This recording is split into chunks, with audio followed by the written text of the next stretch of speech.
Shalom saudara, puji Tuhan, hari ini jumpa lagi melalui program kesayangan kita tentunya, Gema, Gerakan Merenungkan Alkitab, yang setiap hari hadir secara berkala untuk memberikan kekuatan dan penghiburan bagi kita.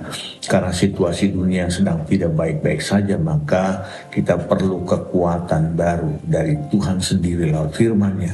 Hari ini saya akan mengajak saudara membaca satu bagian ayat yang sangat pendek dalam Alkitab yang juga terdiri dari dua kata, yaitu dalam 1 Tesalonika pasal yang kelima ayatnya yang ke-17. Mari sama-sama kita baca bagian itu dalam 1 Tesalonika pasalnya yang kelima ayatnya yang ke-17. Berkata demikian, tetaplah berdoa. Sekali lagi hanya dua kata, yaitu tetaplah berdoa.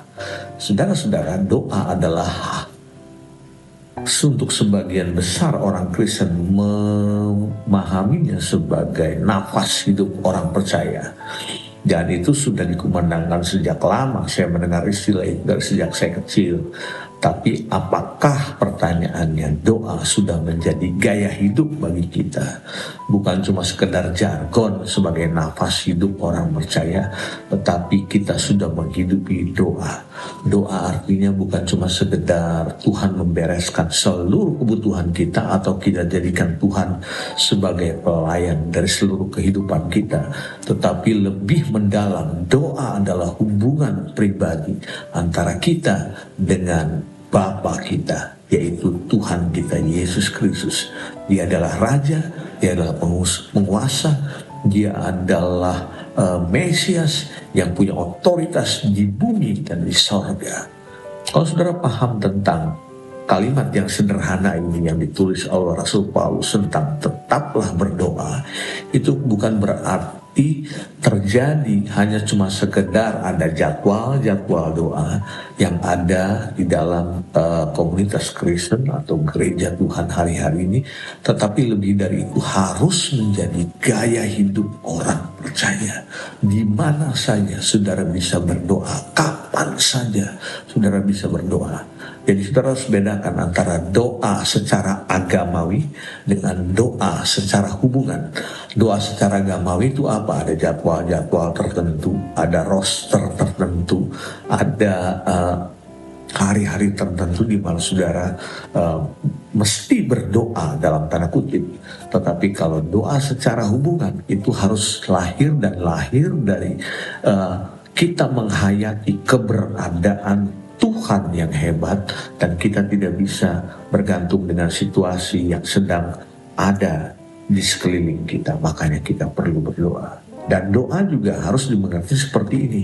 Bukan karena kita berdoa untuk mendapatkan berkat, bukan makanya karena kita rajin berdoa untuk menarik berkat. Itu sama sekali perlu diluruskan. Justru karena kita diberkati. Kalau saudara lihat dalam Kejadian pasal 1 ayat yang ke-28, waktu Tuhan menciptakan segala sesuatunya, kemudian Dia memberkati manusia belum bikin lakukan apa-apa, tetapi berkat Tuhan sudah datang.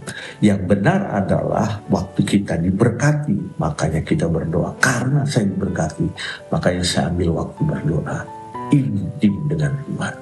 Dan hari ini tengah-tengah situasi dunia yang sedang tidak baik-baik saja, rasanya dua kata ini sangat powerful bagi kehidupan kita untuk tetaplah berdoa.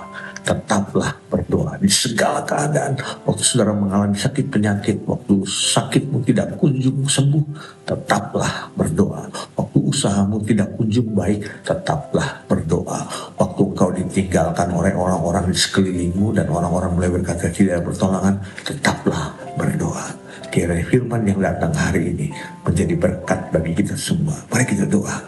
Ucap syukur Tuhan, ada dua kata yang sangat penting yang hari ini kami baca lewat firman-Mu yang sederhana untuk mengingatkan kami untuk tetaplah berdoa di segala keadaan, di segala situasi, di segala kondisi, yang lahir bukan karena jadwal tetapi karena hubungan kami intim dengan Tuhan. Ajar kami untuk masuk dimensi yang lebih dalam, sama seperti Engkau mengajarkan dari Rasul Paulus kepada jemaat di Tesalonika untuk tetaplah berdoa. Terima kasih, kiranya itu menjadi bagian dalam hidup kami. Berkat-Mu atas umat-Mu, dalam nama Yesus, haleluya, amin. Tuhan berkati kita semua. Shalom.